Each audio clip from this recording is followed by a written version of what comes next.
Hey family, what's good? This is your girl on the Bronze Goddess, and it's time for another strawberry letter. Before I get into today's video, I want to remind you guys to check out my book. It's called The Dating Game, How to Find Yourself While Looking for Mr. Right. It's available on CreateSpace, Amazon, and also downloadable in Kindle format. There are over 70 reviews for my book, so be sure to read what other people are saying about it. It's definitely a book worth picking up. So like I said, I'll link it at the top of the description box for you guys. Without any further ado, let's go get them.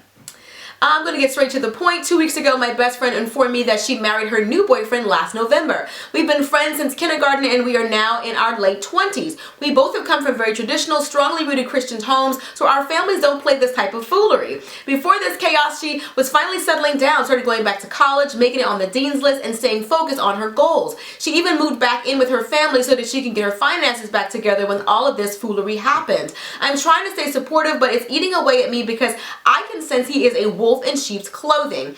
I have prayed about it, and the more I do, the sicker I become. Now let's get to the 411. They've been dating for less than a year. Only a few people know about the marriage, i.e. me, her cousin, and another friend. He keeps telling her to keep it a secret until he formally proposes. He's not even an American citizen. He is an African brother. Boom!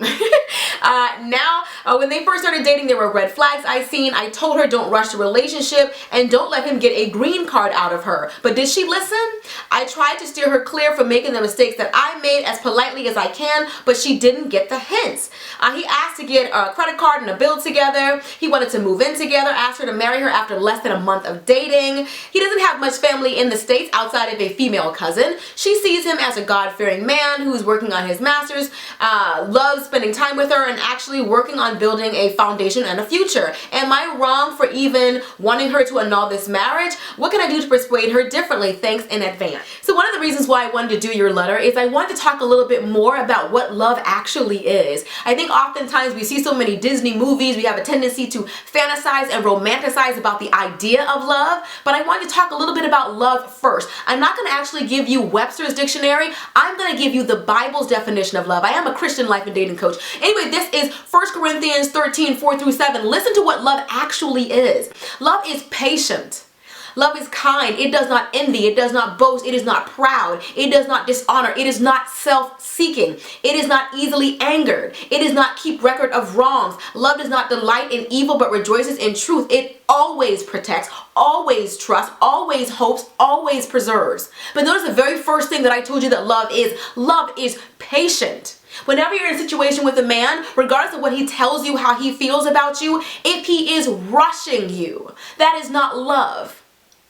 We love rushing you for situations that make you feel uncomfortable, rushing you into a marriage and you haven't even gotten a chance to get to know him, rushing you into levels of intimacy that you're not okay with, wanting to sleep with you on the first or second or third date, barely getting to know you but wants to move the physical part of the relationship on really quickly. Love is patient. When somebody is quickly angered by you, keeps account, self-seeking, selfish, whenever somebody does not protect this beautiful thing called love, that is not love.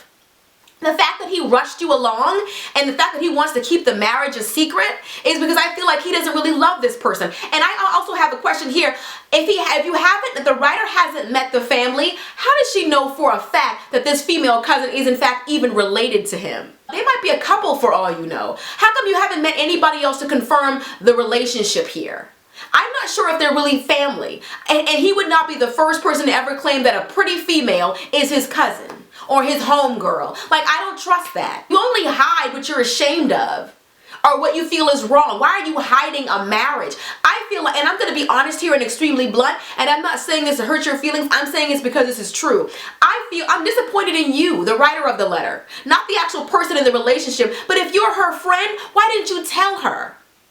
You said that you dropped subtle hints, but she didn't get the hints. This is a huge life-altering situation that she got herself in, and you as her friend, her good friend, her friend since kindergarten, you should have told her. When you're somebody's friend, you can't just tell them what they want to hear. Being a good friend is not being a yes man or a yes woman or saying, girl, that's right, I know that's right. Or being a friend is not all about being in their amen corner. It could be about telling somebody the cold, hard truth if that's necessary.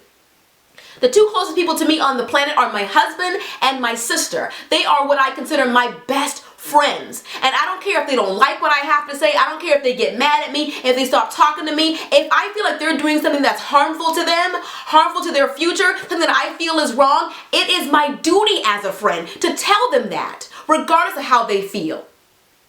Even if it means sometimes your friendship ends as a result of you telling the truth, at least you did what was right. But how you let somebody convince you to marry him after less than a month and then keep that marriage a secret? They're not even living husband and wife, so what was it for? I have a funky feeling that after, however long it takes for him to get his citizenship, that's how long it's going to stay a secret. And then once he's in the clear and he could be an American citizen, I think that's when he's finally going to reveal to her who and what he truly is. He managed to get a ring out of her in less than 30 days, has her living with his family, with her family, and he's out here doing whatever he wants to do with his female cousin or anybody else. Never let somebody rush you into levels of relationship that you're not ready for, because that is not love. By Webster's definition, by the Bible's definition, somebody rushing you and not being patient, not being kind, putting their self first, self-seeking. The Bible said self-seeking. He's all about himself. How does it behoove her? She's a new bride and nobody knows about it but her friend and her cousin. Who wants to be a secret bride? Whenever a man is rushing you, especially rushing you to the altar, there's something that I don't think he wants you to find out. Because the quicker he can get you to the altar, the quicker you can feel stuck.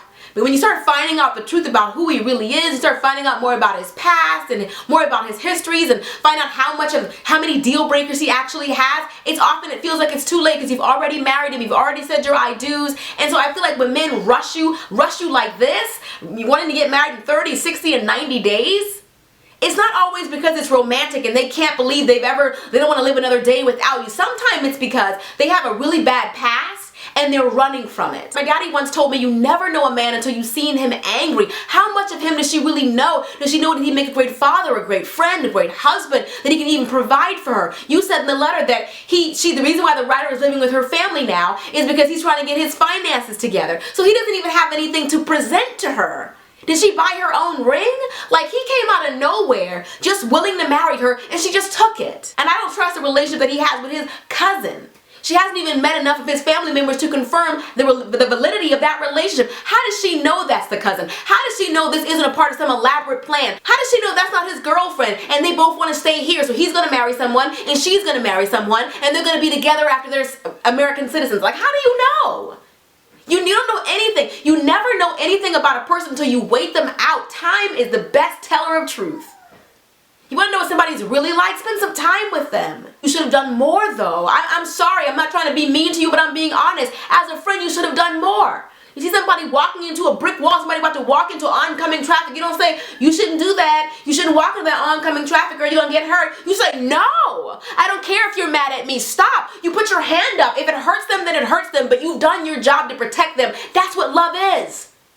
That's what love is. Love always protects. But what I can suggest that you do is to pray about it. Pray on behalf of your friend. Encourage your friend to pray about it. Ask God to reveal to her. Show her signs. Make it plain. Make it clear. Make it unmistakable what his true intentions are. Is he a man after God's own heart or after his own? The Bible always talks about staying away from even the appearance of evil. So whether or not his intentions are good, it just looks bad. Why keep everything a secret? What was the rush to marry somebody just to tell no one? Then what was the rush?